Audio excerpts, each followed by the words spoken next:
창세기 강의 61번째 시간입니다. 사랑의 세상이 열리다. 오늘 요셉 10번째 이야기입니다. 창세기 44장 18절에서 34절까지의 말씀으로 가족이 되다라는 제목으로 함께 은혜를 나누겠습니다. 2013년에 프랑스의 장관 한 사람이 한국계인 프랑스인이 입각해서 화제가 된 적이 있었습니다. 플레르 펠르랭이라는 여성인데요. 1973년도에 태어나는데 이듬해 74년에 프랑스에 입양이 됐던 여성이었습니다. 장관이 되고 난 다음에 한국을 방문하게 됐어요. 인천공항에 도착했던 그녀에게 기자들이 질문을 했었습니다. 당신은 스스로 한국인이라고 느낍니까? 프랑스인이라고 느낍니까? 답변은요.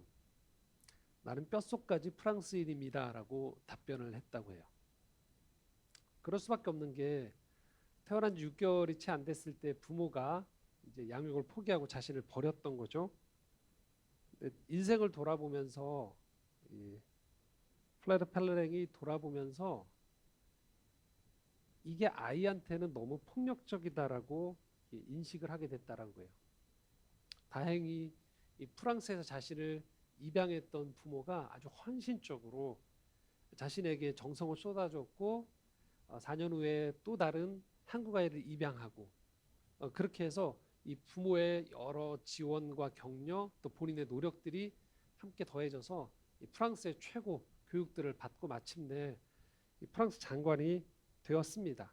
최근에 이제 이 그녀의 책이 출간이 돼서 이제 관련 인터뷰들이 쭉 나오고 있는데 여러 관련 기사들 또 책들을 읽어보면 물론 장관이 입각이 됐다고 해서 뭐 다 순탄하게 인생이 풀린 건 아니고 끊임없는 공격과 또 아시아인에 대한 비하 뭐 여러 가지 어려움들이 굉장히 그 안에 많이 담겨 있는 사연들이 나와 있어요. 근데 제가 주목한 건 그녀가 자신의 인생을 회고할 때 출생이라는 단어를 쓰지 않고요. 도착이라는 단어를 쓰더라고요.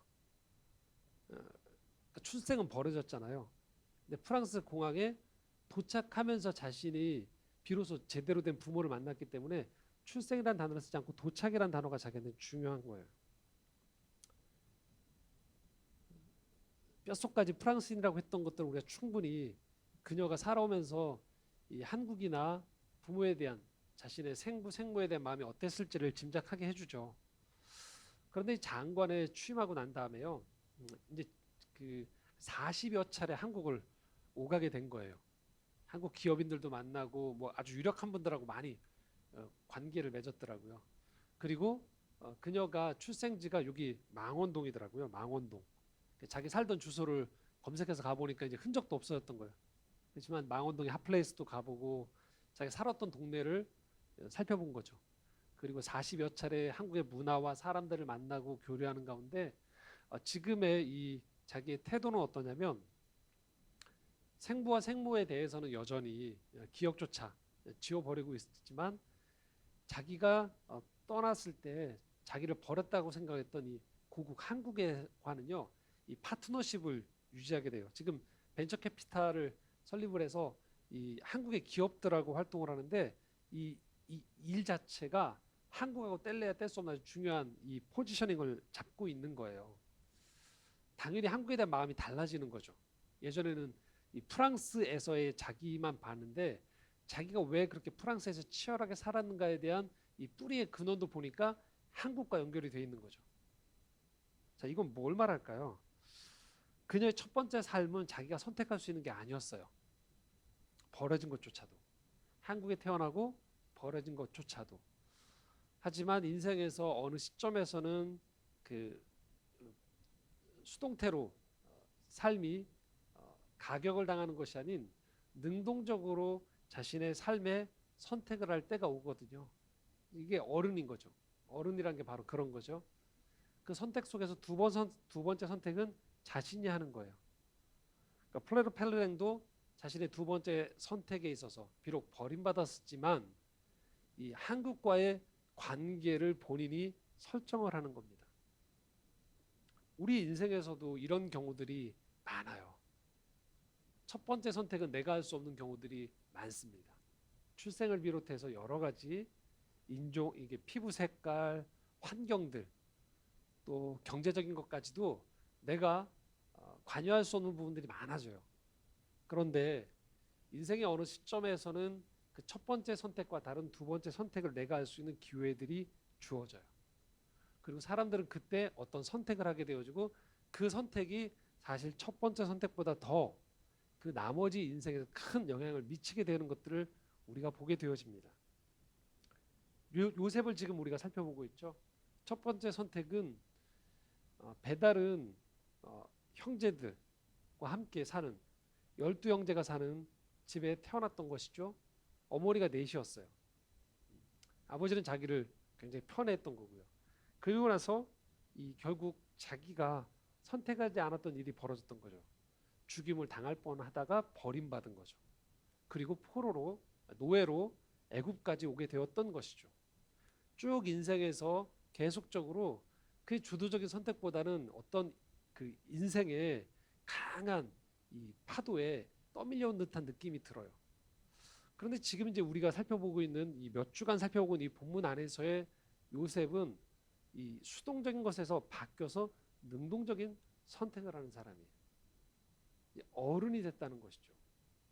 자, 지금 오늘 본문 직전에 42절부터 44절까지 오건이 가냐는 여러 관계들이 있는데요. 이 선택의 주도권이 요셉에게 있음을 주목하시면서 제가 이 6가지 정도 제가 이 본문을 주어진 본문의 사건들을 정리했습니다. 한번 볼까요? 첫 번째는 뭐냐면 요셉이 애굽의 총리가 30살에 되고 난 다음에 이 중동 지방에 가뭄이 대기근이 들었죠. 그래서 형들이 애굽에 있는 요셉에게 가나안에 있던 형들이 식량을 구하러 온 거예요. 자, 여기에서 애굽의 총리 요셉 앞에 형들이 서게 되었던 거죠. 요셉은 형들을 알아봤고 형들은 설마 우리가 팔았던 요셉이 애굽의 총리가 될 거란 꿈에도 생각하지 못했기 때문에 몰라요. 자, 여기서 이제 세 번째부터가 이제 요셉의 선택인 거죠. 어떤 선택을 합니까? 형제들을 정탐꾼으로 몰아가요. 당신들 여기 식량을 구하러 온 순수한 사람이 아닌 정탐꾼 아닌가라고 이야기하면서 이들에게 돌아가도록 요청하는데 돌려보내는데 식량을 주고 돌려보내는데 한 사람을 남겨두죠. 형제 중에 시몬을 남겨두고 돌려보내요. 그리고 다시 돌아올 땐 베냐민을 데리고 오도록 요청하는 거예요. 자, 3절과 이 세 번째와 네 번째 사이에 간극이 있는데 그것은 뭐냐면 못 데려가게 해요. 아버지 야곱이. 그러다 결국은 이 식량이 떨어지고 마침내 다시 식량을 구해야 되는 상황에서 이 나머지 형제들이 베냐민을 데리고 다시 애굽으로 들어가게 됩니다. 그리고 식량을 구해 돌아오는 길에 이제 다시 돌아가도록 다 모든 형제들이 이제 돌아가는데 이때 요셉이 베냐민의 자루에 이 은잔을 집어넣죠. 그리고 추격해서 잡도록 해요. 형제들이 우리는 아무것도 훔친 바가 없다고 할 때 검색해 보시라고 할 때 검색해 보니까 하필 베냐민의 자루에서 은잔이 발견되는 거죠. 그리고 요셉이 베냐민을 종으로 삼겠다고 이야기합니다. 자, 그러면서 이제 그 유다가 이 요셉과의 관계 안에서의 이야기가 펼쳐지는 게 오늘 본문입니다. 자, 유다가 이제 나섭니다. 형제 중에 유다가 나서거든요. 요셉은 분명히 베냐민을 여기에 남게 하겠다. 너희들 다 가라라고 할 때 다른 형제 유다가 요셉에게 지금 그간의 형제들에게 있었던 여기까지 베냐민을 데려올 때의 상황이 어땠는지를 설명을 해줘요. 그게 18절부터 22절까지의 말씀입니다. 함께 읽겠습니다. 유다가 그에게 가까이 가서 이르되 내 주여 원하건대 당신의 종에게 내 주의 귀에 한 말씀을 아뢰게 하소서. 주의 종에게 노하지 마소서. 주는 바로와 같으심이니이다. 이전에 내 주께서 종들에게 물으시되 너희는 아버지가 있느냐 아우가 있느냐 하시기에 우리가 내 주께 아뢰되 우리에게 아버지가 있으니 노인이요 또 그가 노년에 얻은 아들 청년이 있으니 그의 형은 죽고 그의 어머니가 남긴 것은 그뿐이므로 그의 아버지가 그를 사랑하나이다 하였더니 주께서 또 종들에게 이르시되 그를 내게로 데리고 내려와서 내가 그를 보게 하라 하시기로 우리가 내 주께 말씀드리기를 그 아이는 그의 아버지를 떠나지 못할지니 떠나면 그의 아버지가 죽겠나이다. 이 본문에 드러나지 않지만 한 가지 중간에 사건이 있었어요. 그것은 뭐냐면 베냐민 데려가야 된다 그러니까 야곱이 말려요. 왜 하필 베냐민 데려가야 되느냐? 그랬더니 이제 설명을 했어요. 야곱에게 우리 가족 관계를 다 얘기했다. 그랬더니 요셉 그 애굽의 총리가 애굽인 줄 모르죠? 베냐민 데려오라고. 그 야곱이 화를 내요. 왜 이런 얘기를 했냐고. 그 형제들이 뭐라냐면 누가 그럴 줄 알았나요? 이렇게 얘기해요. 데려올 줄 알았나요? 가족 관계 물으니까 다 얘기했지. 누가 데려오라고 할 줄 알았나요? 한 거예요. 그런 일이 벌어졌었습니다. 근데 지금 이 베냐민을 붙잡아 두시면 애굽의 총리인 당신께서 붙잡아 두시면 큰일 납니다. 이런 상황이 아닙니다. 라고 얘기하는 거죠. 그리고 23절 26절 다시 읽겠습니다. 주께서 또 주의 종들에게 말씀하시되 너희 막내 아우가 너희와 함께 내려오지 아니하면 너희가 다시 내 얼굴을 보지 못하리라 하시기로 우리가 주의 종 우리 아버지에게로 돌아 올라가서 내 주의 말씀을 그에게 아뢰었나이다. 그 후에 우리 아버지가 다시 가서 곡물을 조금 사오라 하시기로 우리가 이르되 우리가 내려갈 수 없나이다. 우리 막내가 아우가 함께 가면 내려가려니와 막내 아우가 우리와 함께 가지 아니하면 그 사람의 얼굴을 볼 수 없음이니이다. 자, 아버지가 반대했는데 식량이 떨어져서 지금 가야 되는 상황이에요. 그런데 애굽의 총리는 분명히 동생 데려오라고 했단 말이죠.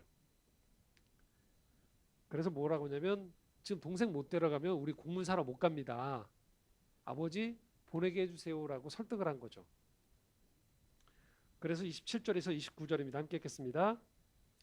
주의 종 우리 아버지가 우리에게 이르되 너희도 알거니와 내 아내가 내게 두 아들을 낳았으나 하나는 내게서 나갔으므로 내가 말하기를 틀림없이 찢겨 죽었다 하고 내가 지금까지 그를 보지 못하거늘 너희가 이 아이도 내게서 데려가려 하니 만일 재해가 그 몸에 미치면 나의 흰머리를 슬퍼하며 수올로 내려가게 하리라 하니.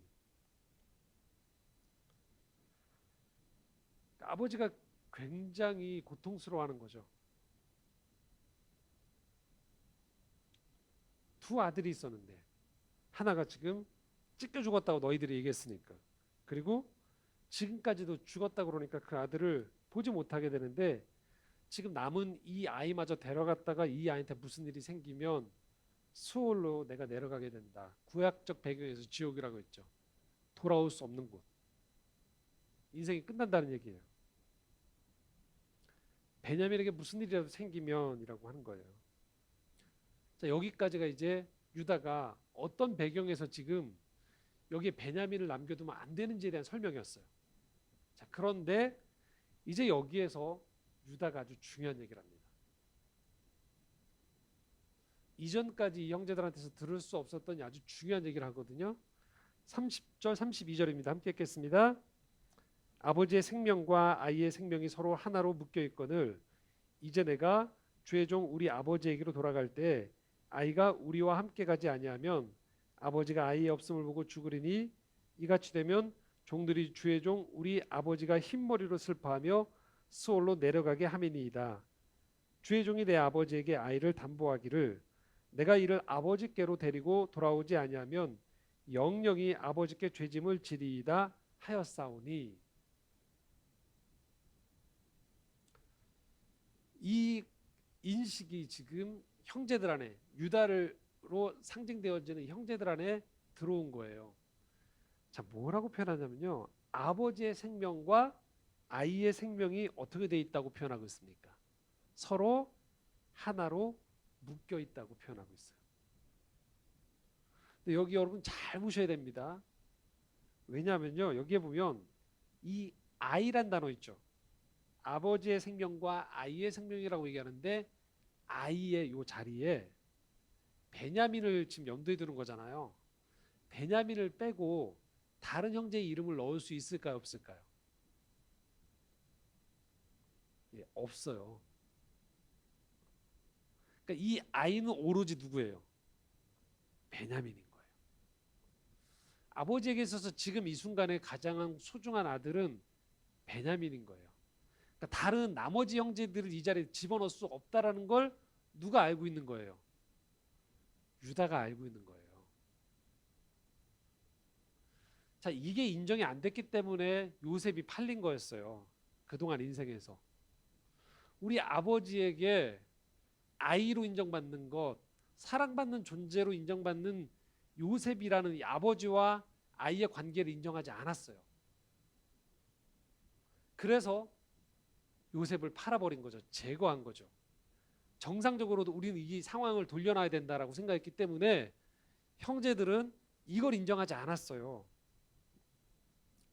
그래서 이 아이의 자리에 본래는 요셉이 들어갔겠죠. 요셉과 베냐민이었던 거예요. 근데 이 자리에 요셉이 제거가 되고 남은 한 아이가 베냐민인데 이것마저 제거하면 안 된다라는 걸 언제 깨달았을까요? 요셉을 팔아버린 다음에 알은 거예요. 그 전까지는 이 사실을 인정하지 않았어요. 이 형제들은요. 그러니까 뭐가 이 형제들한테 중요했냐면요. 당위였어요. 아버지는 이래야 된다라는 거였어요. 아버지는 공정해야 된다라는 거였어요. 그러니까 야곱을 그 자리에 놓은 게 아니고요. 아버지라는 일반적인 대명사를 그 자리에 집어넣은 거예요. 그래서 아버지는 마땅히 우리를 공평하게 사랑해야 된다라는 전제가 나머지 형제들의 불만이었어요. 인정할 수 없는 거예요. 이 씨름이. 그래서 이 문제를 원상복귀하기 위해서 무리수를 두었던 거죠. 그게 뭐예요?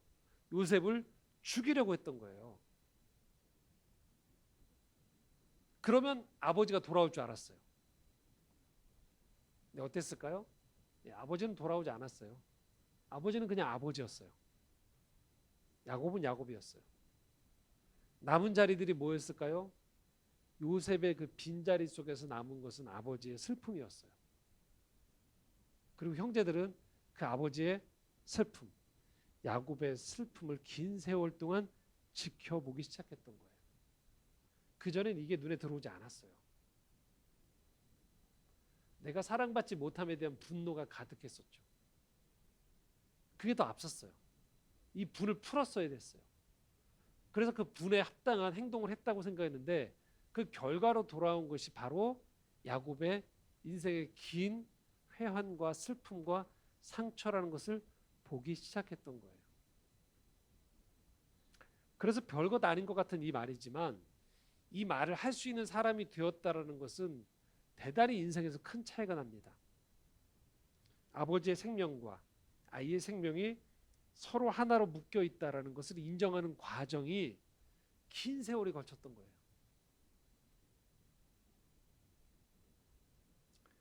요셉이 사라지고 난 다음에 12에서 그냥 하나가 빼곤 11개가 남은 게 아니라는 걸 알게 된 거예요. 단순히 일이 빠진 게 아니었구나. 나머지 11명이 남아있는 게 아니었구나라는 걸 알게 된 거예요. 아버지의 삶에 저다지도 큰 슬픔이 찾아오는 것이었구나라는 것들을 인정하기 시작했던 거예요.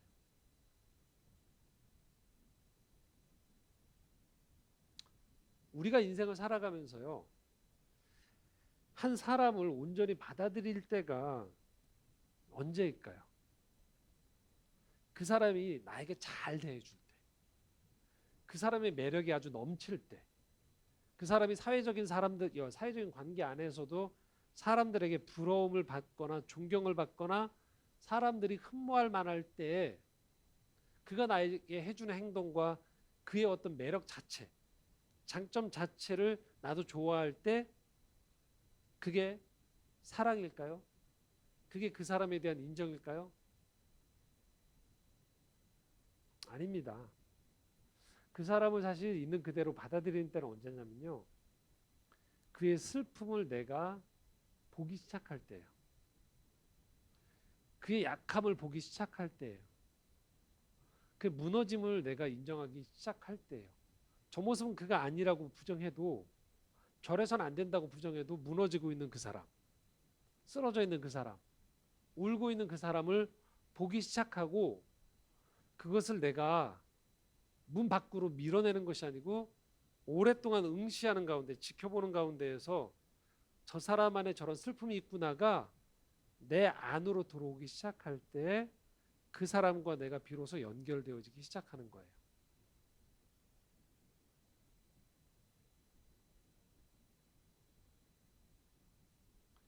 어쩌면 긴 세월 동안 형제들은요, 나머지 형제들은요, 아버지를 굉장히 애증의 대상으로 보았을 가능성이 클 겁니다.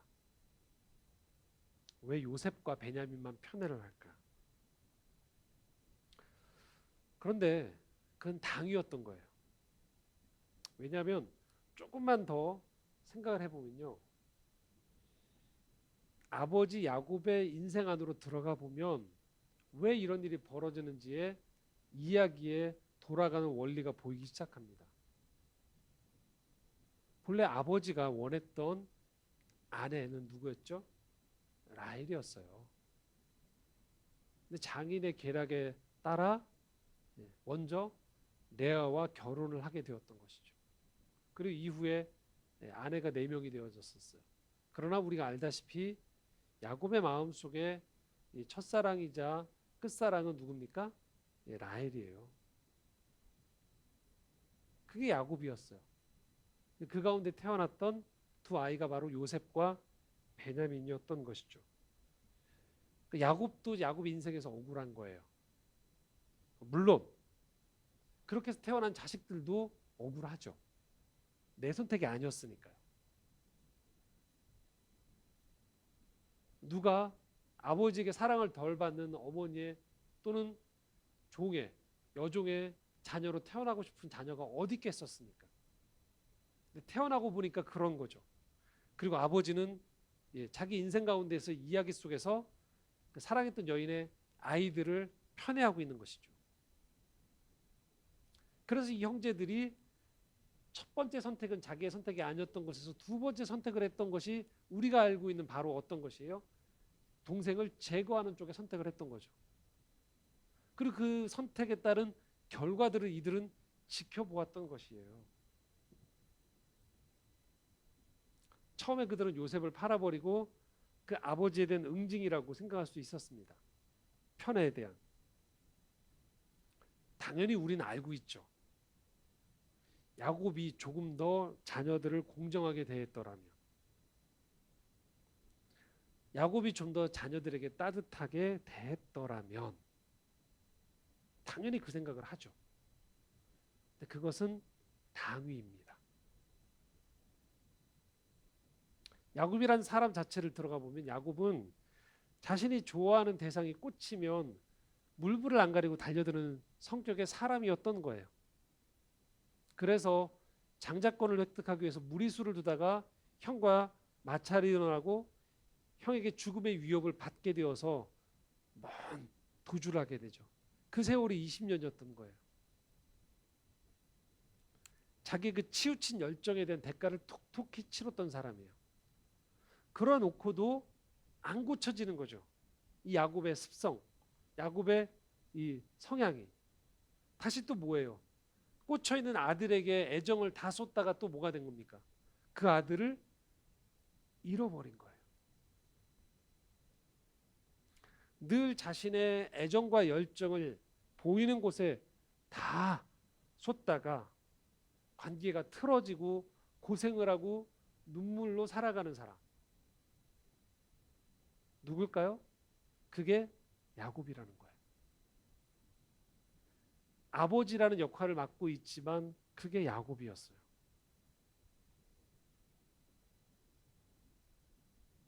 그래서 그 야곱이라는 아버지로서 야곱이 아닌 야곱이었던 사람이 아버지의 역할을 하는 가운데 그가 살아왔던 이야기가 그대로 이 가족관계 안에서 펼쳐지는 것이죠.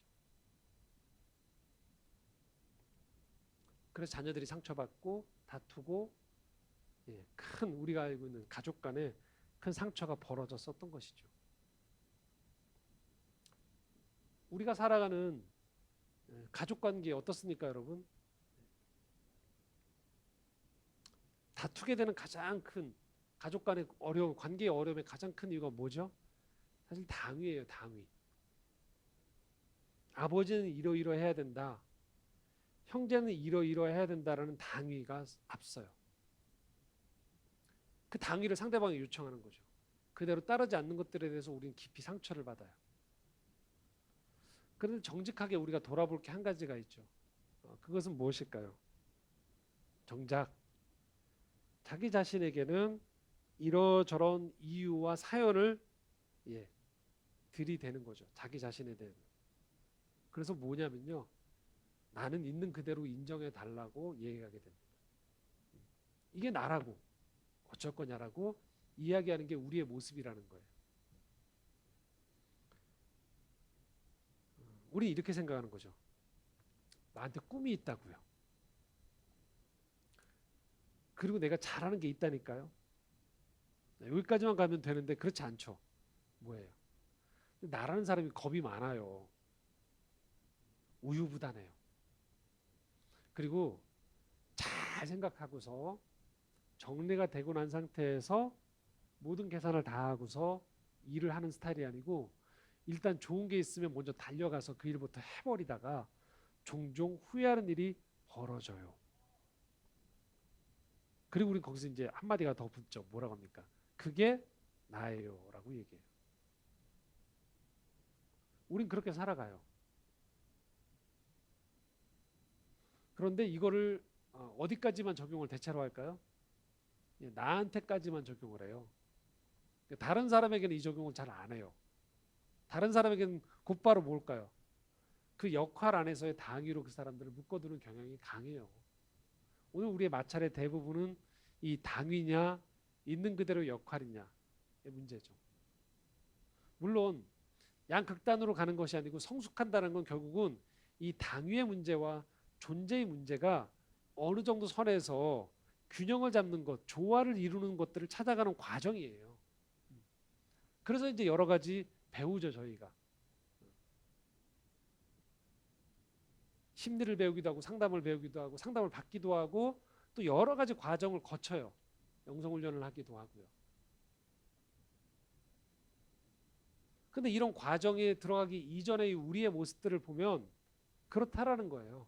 그냥 그게 우리의 살아가는 날 것 그대로의 모습들이 그런 겁니다.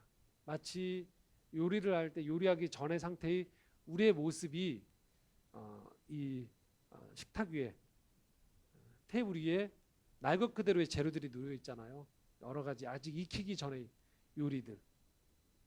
그것이 냄비에 들어가게 되어지고 불을 가하고 물을 붓고 끓으면서 다른 재료들과 조미료와 숙성의 시간이 거치면서 비로소 다른 형태의 맛이 나죠. 근데 그 전의 상태들은 다 뭡니까? 누군가는 매운맛으로만 존재하고요. 누군가는 얘기한 대로 밍밍하고요. 누군가는 덩치만 큰 역할을 차지하는 재료들 날 것 그대로가 있는 것이죠. 그것이 엮여져서 하나의 냄비 안에 들어와서 불이 가해지면서 요리가 되어지는 거예요. 그래서 오늘도 우리가 이 하나님의 손 안에서 우리가 성숙의 과정을 거치고 신앙의 훈련을 하고 예배를 드리고 말씀을 듣는 가운데 또 주중에 우리가 일상 영성을 통해서 끊임없이 내 마음밭을 돌아보기도 하고 또 신앙 세미나를 통해서 우리 스스로를 계속적으로 나아지는 모습으로 가게 되어지죠. 그 과정이 있는 거예요. 하지만 이야기한 대로 이 과정을 거치지 않은 상태에서의 우리들은 다 어떨까요? 이 당위의 문제와 자기의 존재 자체의 이 양극단 안에서의 이 팽팽한 긴장이 삶에 존재하는 것이죠. 그러다가 우리가 인생에서 어느 시점에서 이런 것들이 깨어지고 견고했던 이 긴장의 끈이 들어오는, 틈입해오는 여러 변화의 물결들이 있어요. 특별히 그것들 중에 하나가 지금 언급했었던 바로 인생에서의 다른 사람의 눈물을 보는 과정이에요. 다른 사람의 슬픔을 보는 과정이에요. 실패를 보는 과정이에요.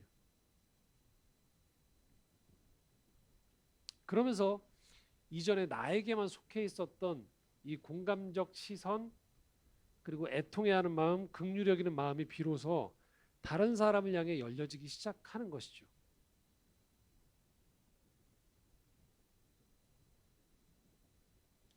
오늘 본문의 유다 또한 그랬던 사람이에요. 사실 유다한테 약간의 좀 칭찬해 줄 만한 여지가 있긴 하지만 완벽하진 않은 것 중에 하나는 형제들이 요셉을 팔려고 할 때, 죽이려고 할 때 죽이지 말고 팔자고 제안했던 사람이에요. 그러나 여하튼 동생을 처분하는 거예요. 두 손 두 발을 들고서 말리지 않았던 모습이 유다 안에 있었어요. 그냥 중재안을 내서는 정도였어요. 그리고 창세기 38장에 보면 우리가 다루지 않았던 부분이지만 창세기 38장에 보면 그가 아들이 죽은 다음에요. 전통에 따라서 그 둘째 아들에게 이 며느리를 결혼을 시켜줘야 되는 제도를 외면해요. 뒤로 미루는 우유부단함, 무책임함이 있었어요. 그러다가 결국은 이 며느리가 다말이란 며느리가 분장을 하고서 몸을 파는 여인으로 위장을 하고서 시아버지의 관계를 통해서 임신을 해서 후손을 갖게 되어지는 사건을 만들어낸 장본인이 유다였어요. 더 부끄럽지 않게 가문의 망신이 되어지지 않도록 빨리 며느리의 수치를 덮어주면서 자기의 수치를 덮으려고 했던 사람이 유다였어요.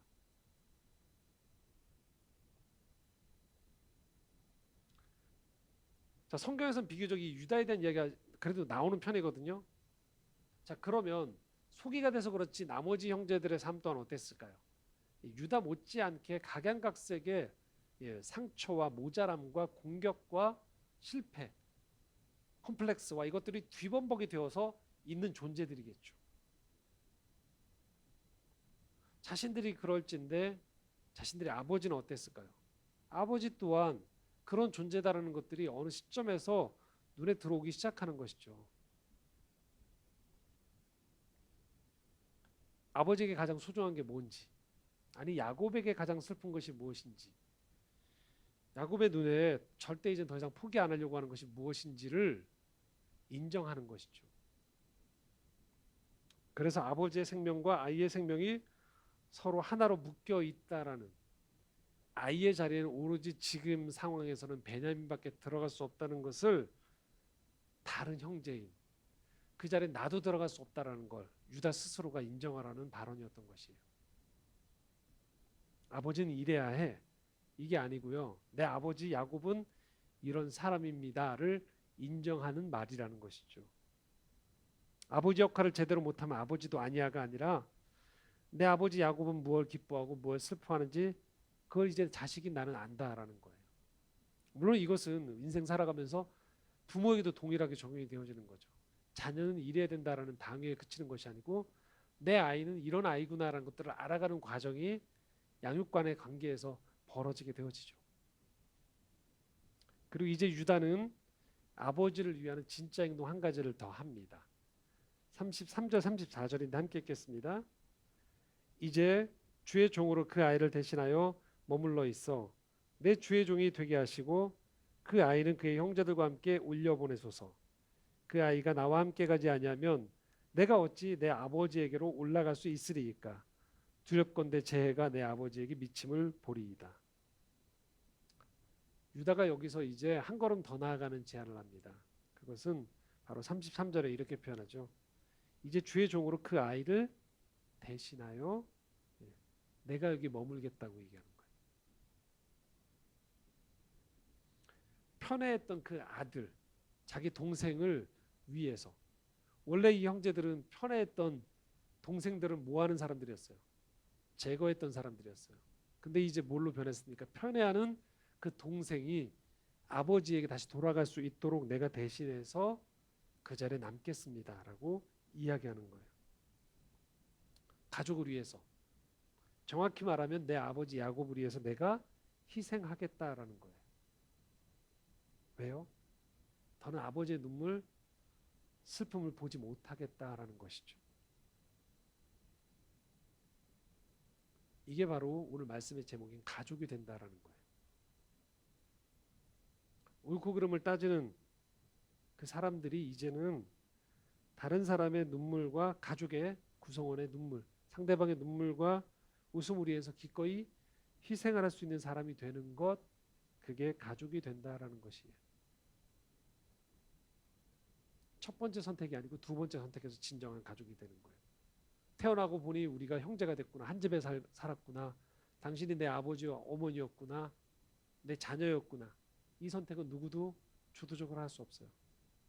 두 번째 선택이 오는 거예요. 그들을 받아들이느냐. 예수님이 마태복음 12장 50절에 이렇게 말씀하셨죠. 함께 읽겠습니다. 누구든지 하늘에 계신 내 아버지의 뜻대로 하는 자가 내 형제요 자매요 어머니이니라 하시더라. 예수님 또한 두 번째 선택에 대한 이야기를 하시는 거예요. 예수님의 혈육의 가족들이 찾아왔죠. 그때 안 만나주세요. 그러면서 선포를 하십니다. 사람들 앞에서 선언을 하셨어요. 누가 내 가족이냐? 하늘에 계신 내 아버지의 뜻대로 하는 자가 하늘 가족이라는 거예요. 이건 편가르기 하는 게 아니에요.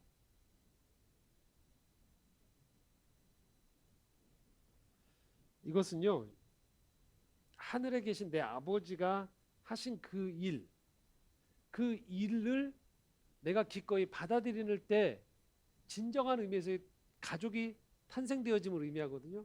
자, 그러면 성경에 나오는 그 아버지가 하신 일의 대표적인 것 중에 하나가 뭘까요? 요한일서 4장 8절에서 9절입니다. 함께 읽겠습니다. 하나님의 사랑이 우리에게 이렇게 나타난 바 되었으니 하나님이 자기의 독생자를 세상에 보내심은 그로 말미암아 우리를 살리려 하심이라. 사랑은 여기 있으니 우리가 하나님을 사랑한 것이 아니요 하나님이 우리를 사랑하사 우리 죄를 속하기 위하여 화목제물로 그 아들을 보내셨음이니라. 아버지의 뜻대로 한다는 게 뭐예요? 자기의 소중한 것들을 기꺼이 내놓는 거예요. 아들을 대속물로 내놨죠. 소중한 것을 기꺼이 내줄 줄 아는 사람이 되어지는 것이 아버지의 뜻대로 살아가는 사람이래요. 조금 오늘날로의 이야기로 적용해보면 이런 거죠. 세상을 살리려는 사람으로 살아가는 사람들, 그 사람들이 하나님의 뜻대로 살아가는 사람이요, 그 사람들이 아버지의 형제요 자매요 가족이 되어진다라는 거예요. 유다는요, 아버지를 살리기 위해서 자기를 드리기로 작정하는 거예요. 그렇게 해서 가족이 돼가는 거죠. 아브라함은 하나님을 위해서 아들 이삭을 드리기로 했었어요. 인생 가운데서 계속 이런 과정을 통해서 믿음이 무엇인지에 대한 지경이 열리기 시작하는 것이죠.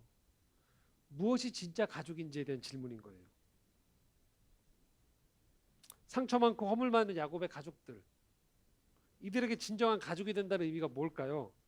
이건요, 다른 가족 구성원들의 허물과 눈물이 보이기 시작하는 거예요. 그리고 상대방을 위해서 나를 내어줄 수 있는 관계로 들어서는 것.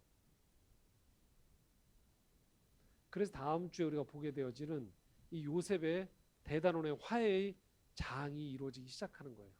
진짜 가족이 되는 거예요. 호적상의 가족이 아닌.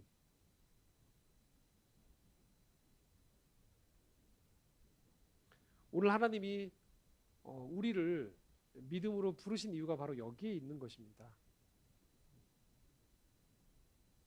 첫 번째 선택은 우리가 하지 못했어요. 그런데 이제 두 번째 선택의 길에 우리를 초청하고 계신 겁니다.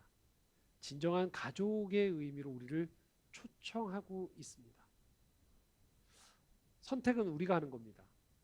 이 하나님의 지혜 안에서 어떤 선택을 할 것인가. 어떤 사람들은 이야기한 대로 팔아버릴 수 있는 거예요. 근데 어떤 사람들은 그 슬픔을 보는 가운데에서 관계 안으로 들어가서 내놓으면서 살리는 관계로 들어갈 수 있다는 것이죠. 하나님이 오늘 우리에게 요청하십니다. 가족이 되라고 요청하시는 거예요. 우리에게. 내 육신에 살아가는 형제들 또한 내가 선택하지 않았지만 형성되어져 있는 가족에 대한 관계, 여러분은 어떻게 지금 생각하고 그 선택들을 하면서 살아가고 있습니까? 또한 이 믿음 안에서의 가족이라는 이 개념들, 여러분은 어떻게 바라보십니까? 누가 여러분들의 가족이라고 생각하십니까? 함께 우리가 예배를 드리는 이 가운데서도 우리가 남이라고 생각할 수도 있지만 또 다른 의미에서는 우리는 가족이 되어질 수 있는 것이에요. 그게 우리 인생 가운데에서 하나님의 축복인 것이죠.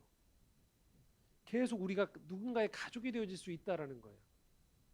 하나님의 뜻대로 살아가는 자들, 자신의 신적 위치에서 기꺼이 그 권리를 포기하고 독생자를 주면서 이 세상을 살리고자 했던 내어줌의 방식, 자기를 비워주는 방식, 그 방식의 삶을 오로지 삼위일체 하나님이 가졌던 그 방식을 오늘 우리에게 선물로 주심으로 말미암아 살아가는 가운데서 어떻게 하면 내 것들을 더 지켜내고 내 편을 만드느냐에 혈안이 되어 있는 세상 속에서 기꺼이 신적인 사랑, 신적인 친밀함, 신적인 평화를 이 땅 가운데 이루며 살 것인지, 그런 사람들이 있음을 보여줬고 또 그 사람들과 함께 우리의 삶에서도 진정한 가족됨을 이루며 살아갈 것을 요청하고 있다는 것이죠. 말씀을 정리하겠습니다. 가족이 되어진다는 것, 네, 우리 모두에게 주어진 소명입니다. 이것은 기회예요. 그리고 이것은 우리 인생 살아가는 가운데 있어서 그 어떤 과제보다도 아주 중요한 문제다라는 것들을 우리가 인식하는 가운데에서 이것을 단지 나 혼자만의 문제로 여기는 것이 아니고요. 누구보다도 진정한 가족됨을 원하시는 분이 하나님이심을 기억하며 하나님의 지혜를 구하십시오. 하나님의 마음을 알게 하시고 또 하나님이 일하시는 지경에 대한 눈이 열려질 수 있기 원합니다. 그리할 때 우리의 일상은 그냥 평범한 그냥 생존을 위한 하루하루의 일상을 건사하는 것이 아니고요. 가족을 만들어가는 아주 축복의 여정이 되어질 수도 있고요. 생명의 여정이 될 수 있음을 우리 모두 기억하셨으면 좋겠습니다. 함께 기도드리겠습니다. 하나님 아버지, 인생의 가족을 허락하셨습니다. 육신의 가족, 또 교회 공동체, 또 하나님 나라의 백성이라는 영적인 의미에서의 가족을 또한 우리에게 허락하셨습니다. 우리는 어떤 선택을 하며 살아가는지 주님 안에서 돌아보기 원합니다. 또 살아가면서 받았던 인생의 많은 슬픔과 상처들, 어려움들이 있지만 또한 그것이 우리가 가족과 다른 관계들을 바라볼 수 있는 긍휼과 연민과 자비의 눈을 허락해주는 또 출발점이었음을 기억하며 우리에게 주어진 이 관계들을 주님 안에서 풍요롭게 회복해 나아갈 수 있기를 원합니다. 주님 함께하여 주시옵소서. 예수님의 이름으로 기도드리옵나이다. 아멘.